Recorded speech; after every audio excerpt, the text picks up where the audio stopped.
Assalamualaikum warahmatullahi wabarakatuh. Saudara-saudaraku sebangsa setanah air yang saya cintai, saya banggakan.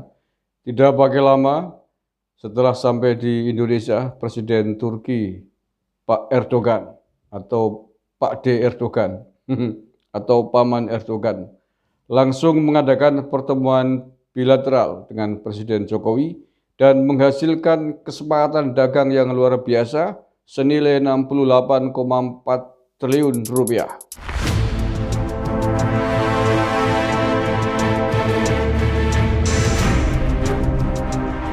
Bertemu di Bali, Presiden Turki dan Presiden RI lahirkan kesepakatan dagang 68,4 triliun rupiah.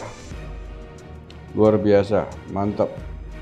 Dan bukan nilai yang kecil nih, 68 triliun lebih. Presiden Jokowi dan Presiden Turki Recep Tayyip Erdogan melakukan pertemuan bilateral hari Senin 14 November 2022 di sela KTT G20, meresmikan kesepakatan dagang senilai 4,4 miliar dolar AS atau 68,4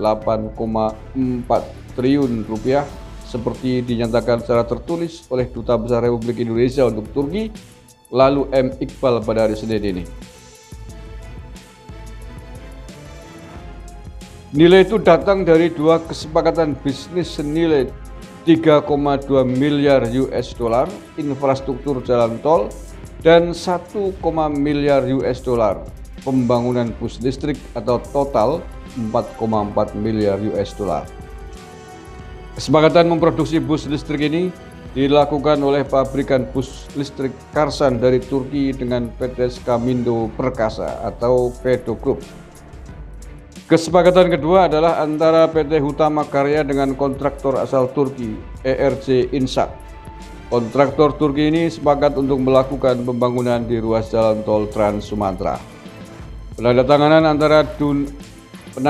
antar dunia usaha tersebut disaksikan oleh Menteri PUPR Basuki Hadi Mulyono dan Menteri Luar Negeri Turki Mevlut Cavusoglu di Bali.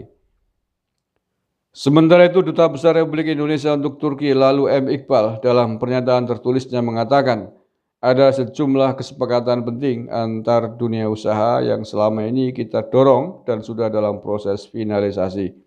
Namun baru dua kesepakatan ini yang sudah siap ditandatangani. Kata Dubes lalu M. Iqbal yang hadir pada penandatanganan kesepakatan di Bali tersebut.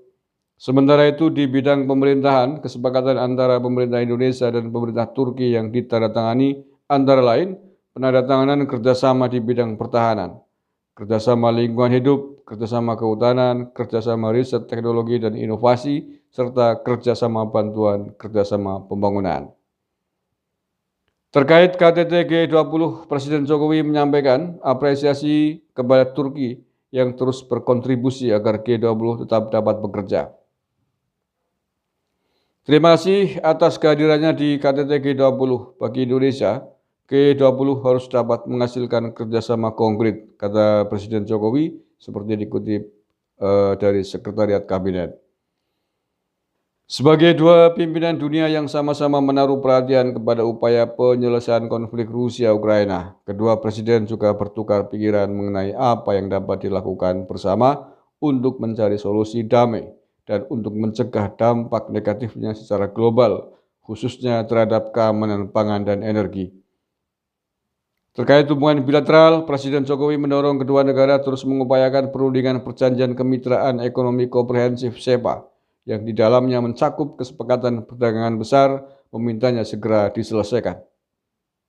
Kita harus instruksikan kepada para perunding agar hambatan yang ada segera dicarikan solusi yang bisa diterima kedua belah pihak dan perjanjian segera dirampungkan, kata Presiden Jokowi. Kedua presiden kemudian mencatat kemajuan dalam hubungan bilateral kedua negara dengan telah ditandatanganinya sejumlah perjanjian strategis antar pemerintah maupun antar pelaku usaha. Turut hadir mendampingi Presiden Jokowi dalam pertemuan tersebut yaitu Menteri Koordinator Bidang Perekonomian Airlangga Hartarto, Menteri Luar Negeri Retno Marsudi, Menteri Pertahanan Prabowo Subianto, Menteri Perdagangan Zulkifli Hasan, Dubes RI Ankara, lalu Muhammad Iqbal dan Dirjen Amerika Eropa Kementerian Luar Negeri Umar Hadi. Terima kasih atas kebersamaan Anda. Wallahul muwaffiq ila aqwamit thoriq. Billahi taufiq wal hidayah. Assalamualaikum warahmatullahi wabarakatuh. NKRI, harga mati.